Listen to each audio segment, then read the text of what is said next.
శతకోటి దరిద్రాలకు అనంత కోటి ఉపాయాలని ఎప్పుడైనా సరే కష్టం వచ్చినప్పుడు సంక్షోభం వచ్చినప్పుడే మారుతాం. నిరంతరం ఒక రకమైన ఆహారం తీసుకుంటున్న వాళ్ళం నువ్వు అన్నం తింటే చచ్చిపోతావు అంటే ఏం చేస్తున్నారు? గోధుమ పిండితో కూడినటువంటి పదార్థాలు తింటున్నారు, జ్యూసులు తాగుతున్నారు, ఇంకోటి చేస్తున్నారు.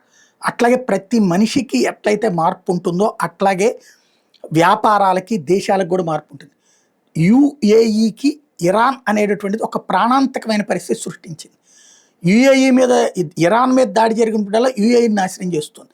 హార్ముజ్ జలసంధి దిగ్బంధించడం ద్వారా గల్ఫ్ దేశాలకి దిక్కులేని పరిస్థితి సృష్టిస్తే సౌదీ అరేబియా వచ్చేటప్పటికి రెడ్ సీ వైపుగా చుట్టూ తిప్పుకుని అక్కడ పైప్ లైన్స్ ద్వారా సరఫరా చేసుకుంటుంది.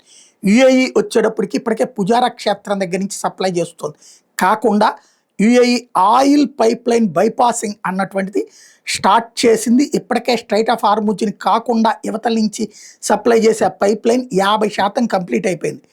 ఏడిఎన్ఓసి సంస్థ సిఇఓ దీన్ని ఫాలో అప్ చేస్తున్నారు.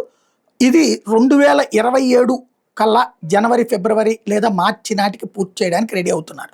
ఇది జరిగితే కనుక ఇక ఇరాన్ వ్యవహారం పక్కకెళ్ళిపోతుంది.